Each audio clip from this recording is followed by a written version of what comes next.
Archaeology News, the news you can trust.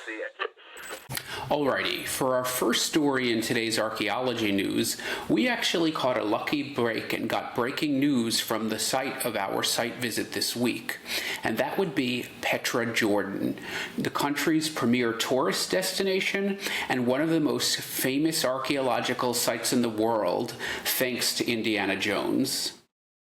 I encourage you to watch my site visit there as I delve much more deeply into the history and culture of the Nabateans and this amazing city that they built. But for now, I'll just plow ahead. Now, in Indiana Jones and the Last Crusade, Harrison Ford and Sean Connery take us right up to the spot where our story is set, one of the most Insta-friendly sites in the whole world, the Treasury.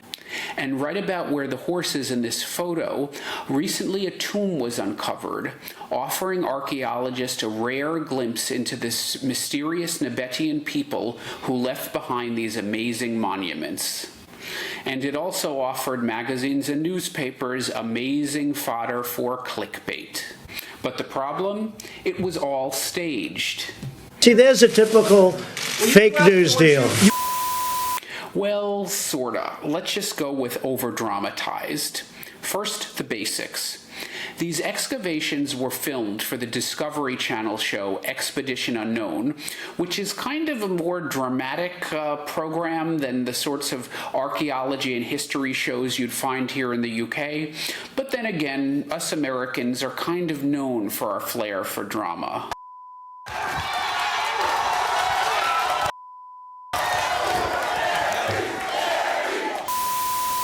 And on this show, host Josh Gates shamelessly invokes Indiana Jones imagery to keep eyeballs on the screen. I mean, how could he do such a thing? Who would stoop so low? The tomb was found just in front of the Treasury, off to the right-hand side of the entrance. You can see it here in this photo. But that grating you see on the other side of the photo, the left-hand side of the entrance, keep that in mind because we are going to come back to it. Anyway, inside the tomb they found 12 well-preserved bodies and supposedly some high-status grave goods made of iron, bronze, and ceramics.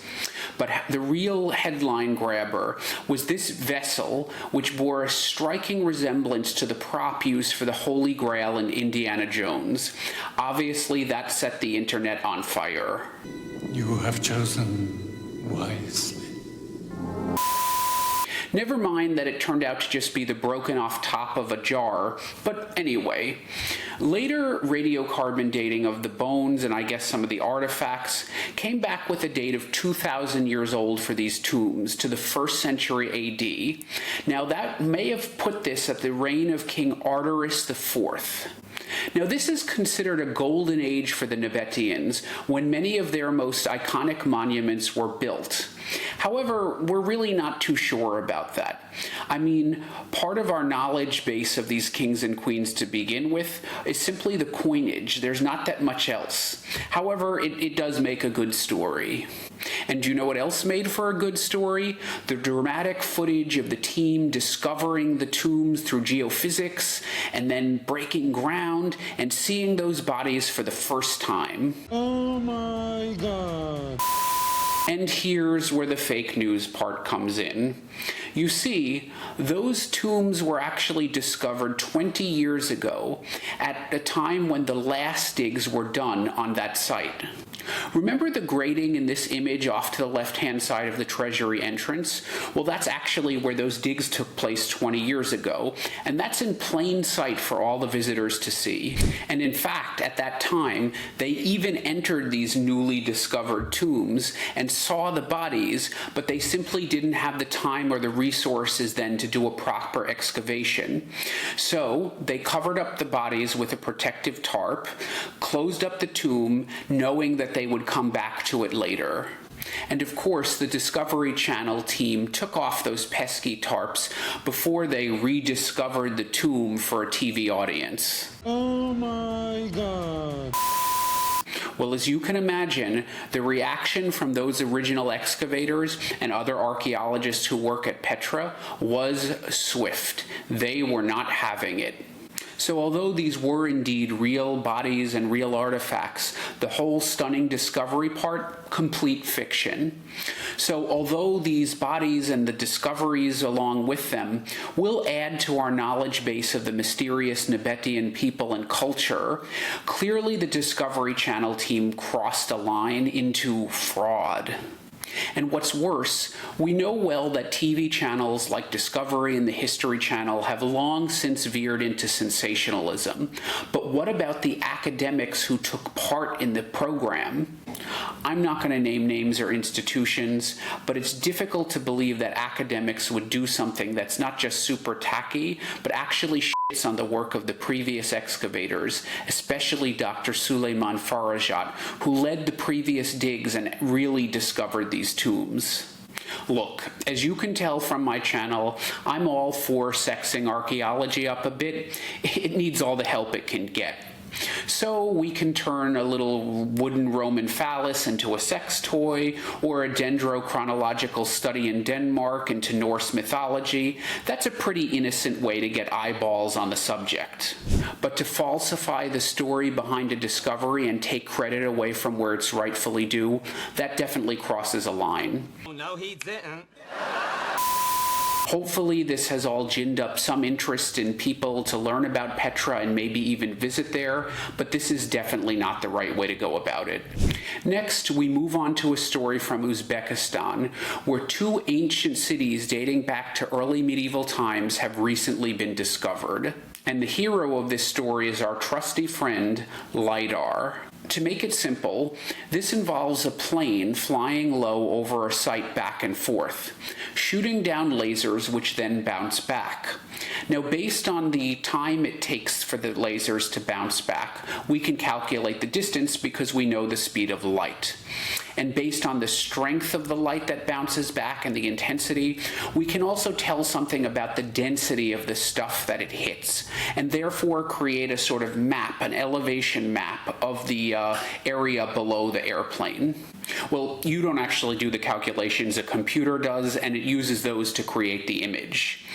And what's even better for archaeology is LIDAR can penetrate even dense vegetation, so this makes it very useful for a number of other disciplines like agriculture, mining, forestry and water management, etc. Anyway, if you want to know more, I went into detail about all of this in Archaeology News when we featured the discovery of that city in the Amazon of Ecuador. So the area of Uzbekistan where these cities were discovered is a pretty desolate place. And how do I know that? Because I actually spent some time there among the local people, a pretty tough bunch who traced their ancestry all the way back to Alexander the Great, who did make it there with his army, and scratching out a living in the pretty rugged terrain. The climate is harsh and the elevation, about 6,500 to 7,200 feet, or 2,000 to 2,200 meters, makes the conditions difficult. The climate is dry and there are flash floods, and the elevation also makes for extremes of temperature. To give you a sense, this is about 30% higher than Denver, Colorado, the mile-high city, and about on par with Addis Ababa or Machu Picchu. Now, for context, less than 3% of the world population live at this elevation, even with all of our modern technology. And it's so high, in fact, that archaeologists just assumed this area was as sparsely populated in the past as it is today. The region was, of course, linked by the Great Silk Road, which connected another city I lived in, Xi'an, China, with the West. Now, as you probably know, the Silk Road was not one continuous paved route, but a series of tradeways that linked China with South and Central Asia, all the way to Europe. And it was previously believed that along the Silk Road in Central Asia, cities tended to be low-lying to take advantage of the trade, probably water, and they used fortifications rather than elevation for defenses. So in Uzbekistan, this would be Samarkand, Bukhara, Khiva, etc. However, the recent discoveries of these two cities changes all of that, as they were way up in high elevation in a barren area. Based on tips from local people, investigations of the area took place in 2011 and 2015. As we've discussed, it takes a long time to publish anything in academia, especially archaeology, because processing all the data takes forever, and in the meantime you want to keep the sites a secret to deter any grave robbers, treasure hunters, or aspiring Indiana Jones types. The team, a collaboration between Uzbekistan's National Center of Archaeology and Washington University in St. Louis, conducted some initially promising test digs and surveys, and therefore decided to do a more extensive search using LIDAR. And what they found astounded them. The site was about 120 hectares in area, and to give you a sense, that's twice the size of Pompeii, so the city could have accommodated tens of thousands of people. There were around 300 structures ranging from small houses to massive fortifications, and an industrial-sized area of steel and iron production, indicating the economic focal point of the settlement. It was thought that the inhabitants leveraged the wind and the nearby forests for fuel in order to power this industry. Then, radiocarbon dating of some of the organic remains yielded equally surprising results, showing that the site was active from the 6th to the 11th centuries, so starting more than 1,500 years ago. Now, for reasons totally unknown to me, the city was dubbed Tugun Bulak.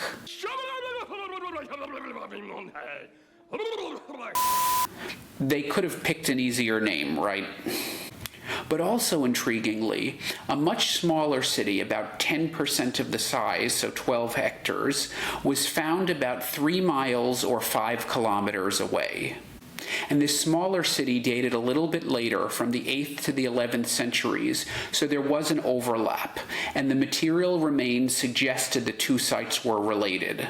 And this smaller town was called Tashbulak.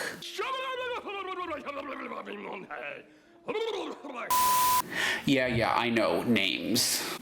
But what made this site so intriguing is it had a very large cemetery for a site of that size, with around 400 burials.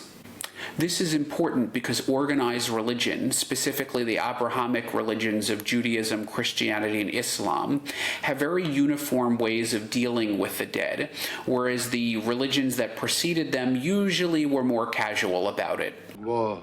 But because man did not have the time for complicated rituals, funeral services were often brief.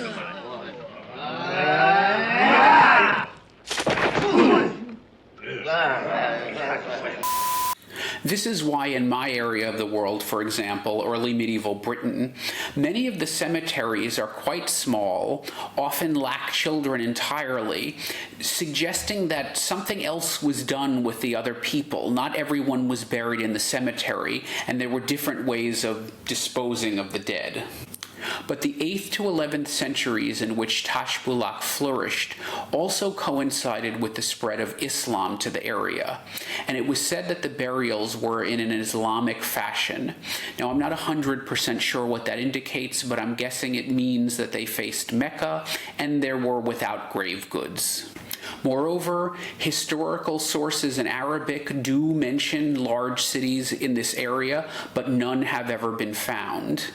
So this is a great example of how technology like LIDAR is changing archaeology, and how archaeology can help to support the historical narrative, creating a much better understanding of the past. It's also great to see a story coming out of Uzbekistan, considering that country's in the process of liberalizing, so it's probably easier to operate there than it used to be, and hopefully we'll see more good news. It's also cool to cover a place that I've been. Now, a lot more work has to be done, but the team's current hypothesis as to why these cities declined was essentially that they stripped the area bare of trees, creating erosion and water management problems, and it just became too difficult, therefore, to sustain a population up that high. I also wanted to briefly share a story that made a big splash in the news.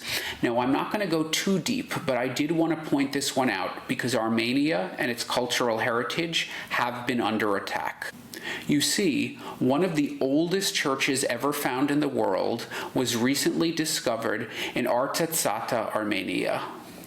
Dating to the 4th century AD, this church represents the very early days of Christianity's spread within and beyond the Roman Empire.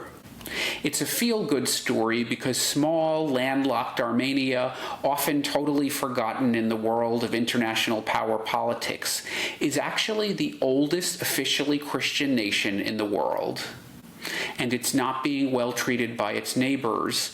And unfortunately, the situation is greatly complicated by a lot of politics going on between world powers and those nearby, particularly Russia, Iran, Turkey, and the US.